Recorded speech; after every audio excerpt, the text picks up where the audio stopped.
So I've been practicing family constellations since 2008.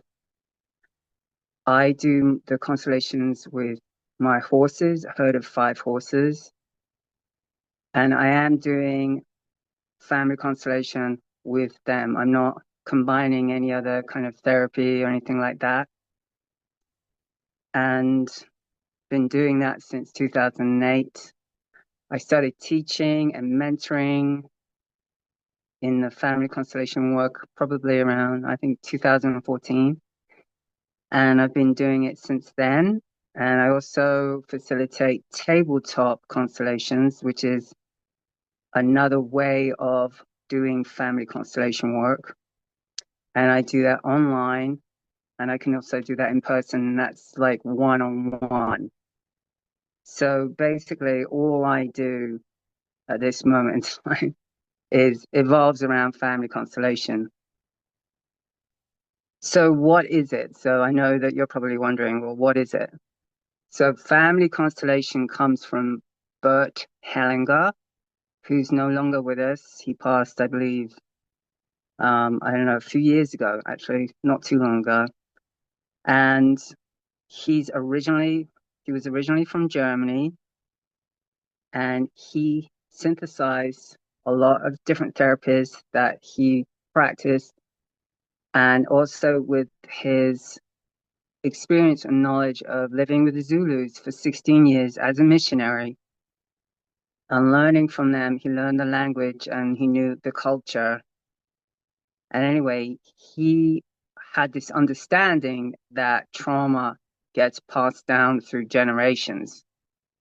And so he was concerned, with World War II and how that would impact on future generations. So he brought this work forward in the early 90s. I think that's when it sort of was introduced to America and to other countries. And it didn't really take off in America. Like I'd say South America it really took off. Other parts of Europe, definitely. But here in the States, it never really took off. I don't know why. Um, anyway, it was quite controversial, okay, because it's he didn't consider it therapy. And then a lot of therapists were got really involved. They were just like amazed. And he was careful, like he didn't want to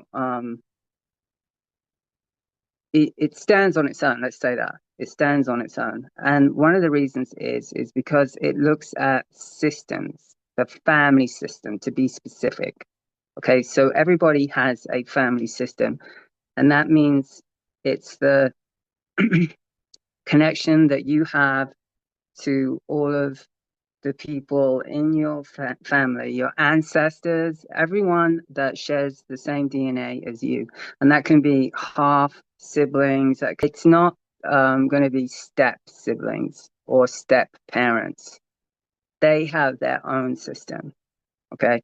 It's not like they don't matter, they do. It's just that in constellation work, we look at the system. So, the system functions as a whole, and when someone is missing, it can try to rearrange itself, and that may look like other people stepping in for other people that are missing, and then everything goes a little crazy, right? Because no one can replace anyone else. We know that. And it can even be in the situation of animals, where animals will be brought in to replace a missing baby, let's say that.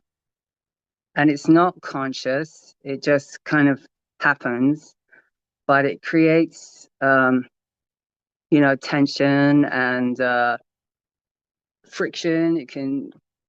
Things get out of order. So we look at that as well in constellation work, what's out of order. Okay. There's an order. It's very simple. Who came first? It's so simple. You cannot argue against that. Your parents came before you, your grandparents came before your parents. Anyway, So you've got two principles right there, right? Missing people, which is everybody belongs. So everybody belongs in the family system. Everyone has value. Even the parent that left, that didn't raise the child, okay, or the grandparent, or the great grandparent, or the great great great grandparent, they are still part of the system when they are not recognized or given a place, when they're not given their place by other people in the system, then you've got a vacuum. You know, you've got an empty spot. You've got someone else may try to fill it, like I said, right? Which is gonna again cause chaos. And so that's why I said that everyone has equal value. Um, because if that grandparent or that great great great great grandparent wasn't there, you would not exist. Okay. If you have children, your children wouldn't exist. So it's not based on a hierarchy of, top down, top is more important, and the ones on the bottom are less. It's more like a network. Think of it like that. And it's connected like that through a network, and there's it, everything affects everything. Everything has an effect on everything, if that makes sense. Um, so what that means is that, if there's people out of order, if there's people missing in the system, then um, you the system itself is trying to bring itself back into coherence, and what that may look like is a pattern that reoccurs through the generations. I was just saying about how there's reoccurring themes in families based on based on the system trying to correct itself because maybe there's missing people in the system or there's people that are out of order in the system. So I just explained those are principles. Everybody belongs, and then there's an order of love. That's what it's called. That's what Hellinger called it. Okay, and you see it in most families. There's people that are out of order, and there's people that are missing. So let's say who the people that are missing could be are uh, people who, let's say, gay, right, or trans, and they've been excluded or they exclude themselves. Um, Someone from specific religion in the family has a religion, and they go and join another family with a different religion through marriage, something like that, right? And then this family excludes them because now you know, they're not following the religion that they were raised with. Um, Politics, right? So someone may have a different political view and the family doesn't like it, or they don't like it. They don't like the family's political views. I've seen it. I've heard everything. Someone said that their father was a Republican or something like that, and completely dismissed him. And everything funneled down through he's a Republican, therefore he's no good. I don't like him. He's a whatever. I'm not going to swear here. But you get the point. Um, Another missing person would be a miscarriage, right? So if a baby is miscarried, that's a missing person is considered. And also an abortion is considered a missing person. So that raises a lot of controversy, right, in this work. But when you look at it through a family constellation lens, the fetus, the baby, the fetus is a member of the system, a member of the family, even though they haven't been physically born. And the reason I say that is because I've seen the impacts of this again and again and again. Okay. And there is there is a consequence of someone missing. That's what my whole point that I'm talking about this is because there is a consequence of someone missing, like chaos, friction, tension, patterns reoccurring. Okay, so I see this all the time when there's someone missing in my client's family, or, their immediate family, then we find out it's generational. Happen with the grandparents, happen with the great grandparents, happen with the great great grandparents. Okay, it just keeps reoccurring. So family constellation works a lot like an intervention. So you can come in and we bring in the people that are missing and we clean it up, right? It gets cleaned up. That means that it doesn't repeat itself. Okay. So that's another aspect of family constellation is that it's structural and foundational. And what that means is that you don't come every week for a family constellation. Like that's not how it works. It's you first of all, you don't really need to, okay? Um, because it's has a shift in the person's perception. And again, we did something structurally. We brought in missing people. We recognized the people that were missing. They were honored as a family member, even if they're an abuser. Okay, the system doesn't care. It doesn't have morals. Okay, it doesn't care about morals. Not about who's good or bad. It cares if it doesn't really care, but it's about if it can function as a system, as a complete system. Okay, that's also why it's called systemic family constellations or systems family constellations. You've probably heard that.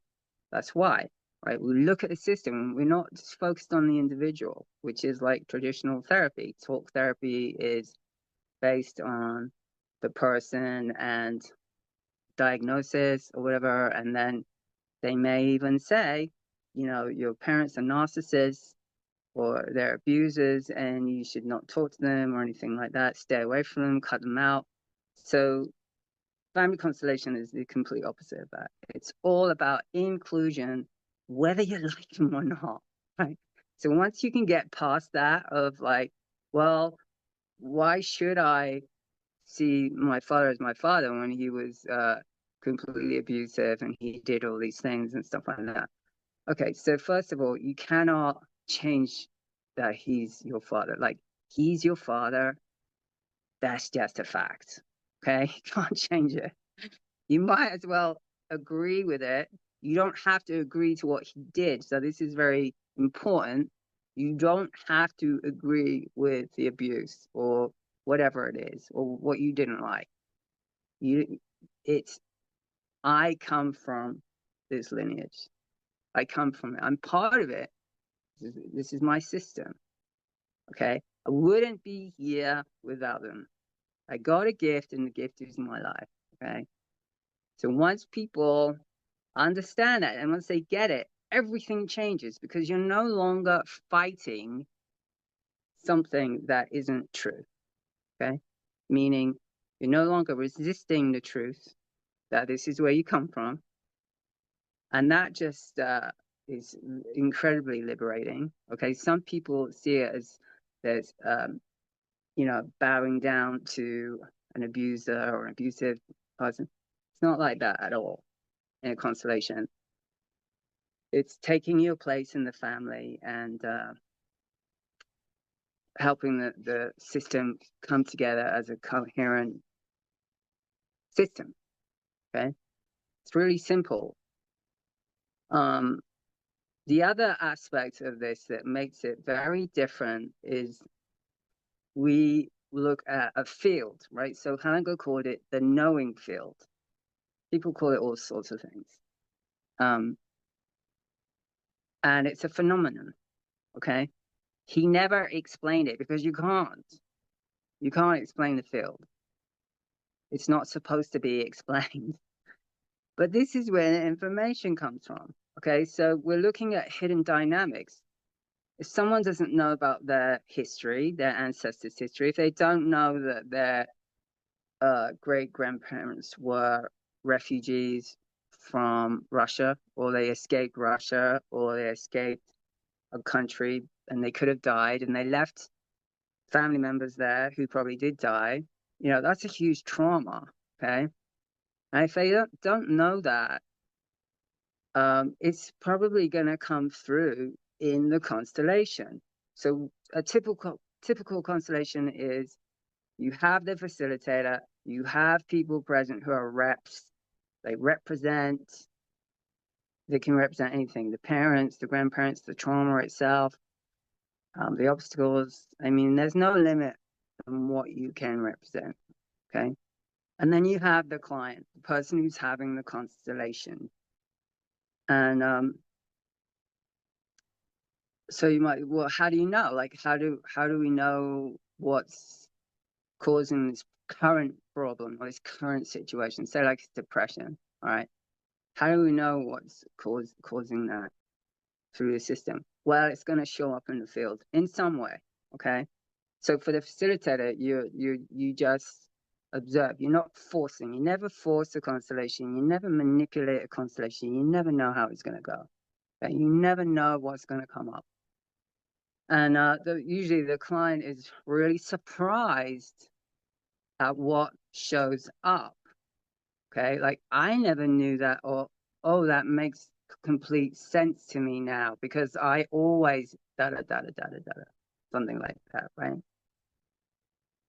Um, so yeah, so it's phenomenological work, which I really like that. Like with the horses, when I do it with the horses, it comes through the horses. It comes through the environment. It comes through the weather. Okay, I did one indoors once because there was a storm, and the thunderclap came in so loud at such the perfect moment. I mean, it was unbelievable. It was in a moment of complete resistance where someone was denying their mother, okay? And there was all this tension, and then the thunder came through the room, and we dropped to our knees. It was so loud. I've never experienced anything like it. But that's the field, okay? I would say that's definitely the field showing up. And it broke the tension. It changed the mood. I mean, it was an intervention. And then another time, I could give you so many stories and so many examples, and that sound unbelievable, but they're true. And that's what happens in a constellation. That's the kind of things that happen. Could be someone's wearing a T-shirt with writing on it that's completely pertinent to what we're working with. Or, okay, so I'll tell you briefly about one that happened sort of fairly recently, is that a whole flock of I think it's a herd of goats appeared on my hillside um, that I've never seen before. I've heard them. I knew they were kind of there, but I wasn't really aware of them. Anyway, they showed up. And it was at a moment in the constellation where we were looking at this person's lineage because she didn't know her real father. And I'm not going to tell the details, but if I did, you'd be like, whoa. But anyway, there was all these goats that show up, kid goats. They were representing all the children, all the siblings that she had, which were a lot. Okay. And they just show up at the moment. And the whole point is everybody sees it. It's not me as a facilitator telling everybody, I got a download and this is how it is. Or, my guys told me this. Like, I don't talk like that. That's not how it works. Okay. It's like presented to everyone. So it's not me telling someone, about them or what happened to them. It shows up so that it's obvious, right? So like with the horses, they can just come and stand right in the middle, right in the middle. Like my 2,000-pound mare called Diva, she's huge, will just stand right there and what's going on here? What has not been said? What's been hidden? Something really big is here. that we're not seeing. Something, do you see what I'm saying? And then we find out like, oh, and then the client will say something, oh, my grandfather committed suicide when he came back from the war, or something like that. Right. Oh, yeah. So the grandfather's been excluded. He's shamed the family through committing suicide, right? I'm not saying he did, but I'm just saying that's the tone of it. And so nobody talks about him. Nobody recognizes him. And but the horse did. The horse is representing him, right? And it's obvious. It's obvious, right? So that's kind of how it works. What else do I want to say?